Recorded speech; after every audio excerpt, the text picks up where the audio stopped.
और आज आखिरी दिन जो है पहले चरण का प्रचार का दिन है। पहले चरण का प्रचार प्रसार जो है आज खत्म हो जाएगा और लोगों का पूरा मूड जो है इस बार बदलाव का है, परिवर्तन का है। और इस बार बिहार की जनता जो है, महिलाओं से भी हमारी बातचीत हुई। बहन मान योजना जो हम लोगों ने पहले भी घोषणा की थी, उसको लेकर के जितनी बिहार की माताएं बहनें हैं वो सब लोग उत्साहित हैं। और तो हम ये आप लोगों के बीच कहना कि उन माँ बहनों के मांगों पर हम लोगों की सरकार जो है बनने जा रही है। सरकार बनते ही आप सब लोग जानते हैं कि मकर संक्रांति का जो दिन है, यानी खरवास के बाद मकर संक्रांति आता है, हिंदुओं के लिए जो है नया साल के तौर पे लोग देखते हैं। दही चूड़ा जो है हम लोग खाते हैं, यानी 14 जनवरी को होता है सरकार बनेगी और 14 जनवरी मकर संक्रांति के दिन माँ बहन मान योजना के तहत पूरे एक साल का 30,000 रुपया माताओं बहनों के खाते में हम लोग डालने का काम करेंगे, ताकि इस महंगाई के ज़माने में उनको जो है सहयोग मिले। 5 साल का 1.5 लाख रुपया होता है और महीना का 2,500, यानी 12 महीने का एक साल का एक साथ जो है 14 जनवरी मकर संक्रांति के दिन 30,000 रुपये उनके खाते में डायरेक्ट हम लोग डालने का काम करेंगे। और जितनी जीविका दीदियां हैं और उनके साथ जो अन्य समूह हैं, जो दीदियां हैं, जितना शोषण इस सरकार में हुआ है, जितना काम इस सरकार में उन लोगों से कराया गया है, लेकिन इसके अवज़ में उनको कुछ जो है नहीं मिलता है। तो इसलिए हम लोगों ने पहले भी जीविका दीदियों के लिए हम लोगों ने कहा था कि जीविका दीदी जो सीएम है, कम्युनिटी मोबिलाइजर जो है, उन सब सीएम दीदियों को हम लोग जो है स्थायी करेंगे और मानदेय जो है उनका 30,000 रुपया किया जाएगा। जो कैडर है, जीविका कैडर है, जो समूह है, जो दीदियां हैं, दिन रात जो सरकार काम कराती है, उन दीदियों के लिए 2,000 रुपया प्रति माह हम लोग जो है देने का काम करेंगे। साथ ही साथ जो उधार लेती हैं, जो इंटरेस्ट लगता है लौटाने में, उस इंटरेस्ट को भी जो है हम लोग माफ़ करेंगे और 5 लाख रुपए का बीमा उन तमाम दीदियों के लिए हम लोग जो है कराने का काम करेंगे।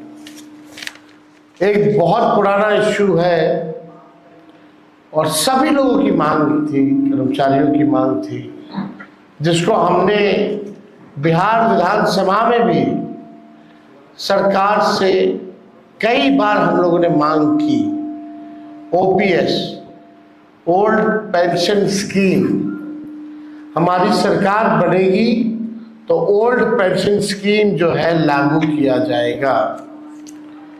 साथ ही साथ आप सब लोगों को हमने बताया, चाहे पुलिसकर्मी हो, चाहे अस्पताल में जितने स्वास्थ्यकर्मी हो, या शिक्षक हो, या अन्य सरकारी कर्मचारी हो,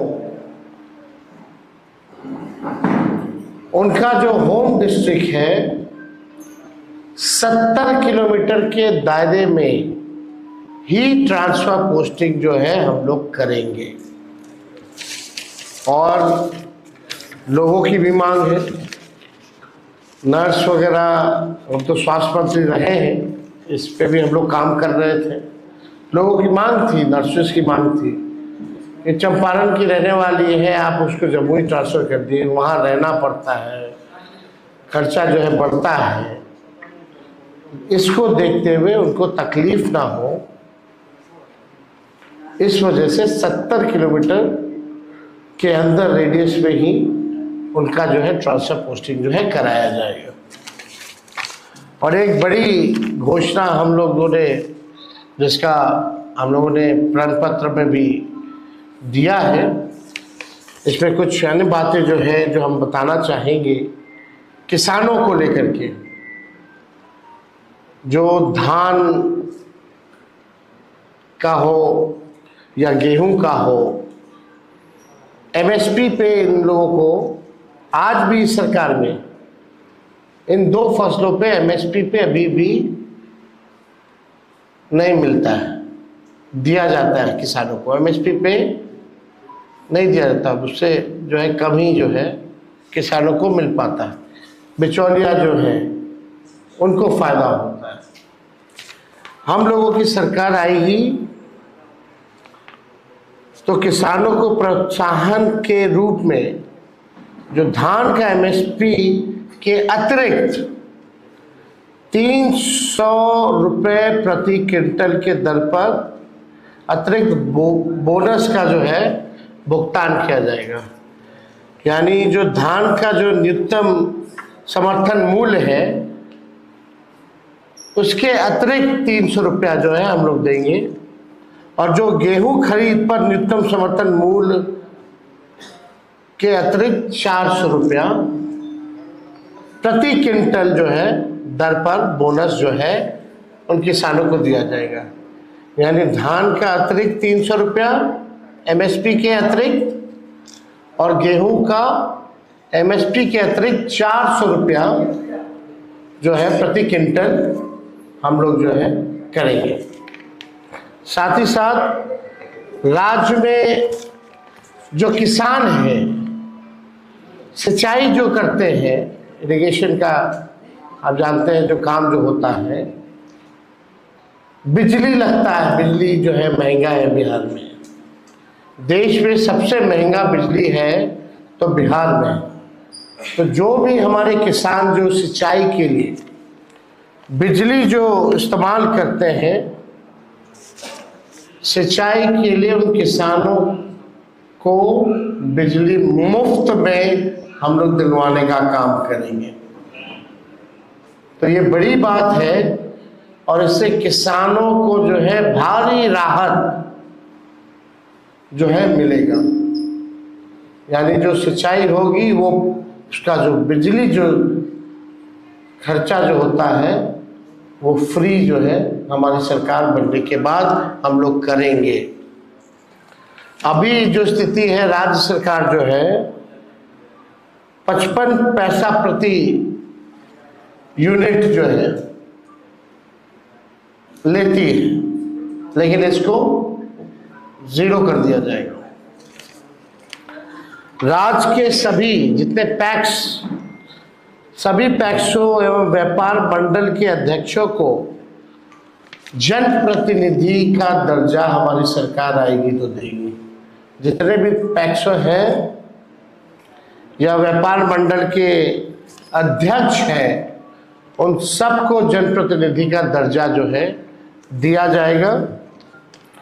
और सरकार बनने पर राज्य के जितने 8,463 पैक्स में दशकों से कार्यरत प्रबंधकों को सहकारिता विभाग से मानदेय का भी भुगतान करने पर हमारी सरकार विचार करेगी। तो ये सारे मुद्दों को लेकर के हम आप लोगों के बीच आए थे। इससे जुड़ा हुआ अगर कोई सवाल होगा तो आप जो है पूछें। जी, आपने जो घोषणा की थी पहले कि 15 सरकारी नौकरी, इस पर आज एक लंबी घोषणा, लेकिन जो बीजेपी और तमाम पार्टी वो आपको लगातार और कहाँ से करेंगे? छोड़िए ना बीजेपी क्या करती है, वो लोग आज तक कुछ किया है? जो कर रहा है उसको भी नहीं करने देना चाहता है। हम लोग करके दिखाए हैं और आगे भी करके दिखाएंगे, असंभव को संभव में बदलेंगे। ललन सिंह धमकी दे रहे हैं, ललन सिंह धमकी दे रहे हैं वोटरों को, घर से बाहर नहीं निकलने देंगे। क्या कहेंगे? इस तरह की धमकी वोटरों को दी जा रही है, नेताओं को दी जा रही है। देखिए, इस विषय पे अगर कोई सवाल है तो आप लोग जो है ज़रूर पूछ सकते हैं।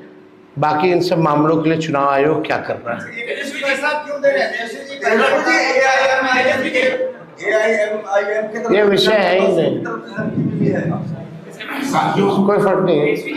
आनंद में ये कह दिया था, ये सारी घोषणाएं हमारे प्रण पत्र का भी हिस्सा है। जो हमने बातें कही हैं वो हमारे प्रण पत्र में ऑलरेडी है।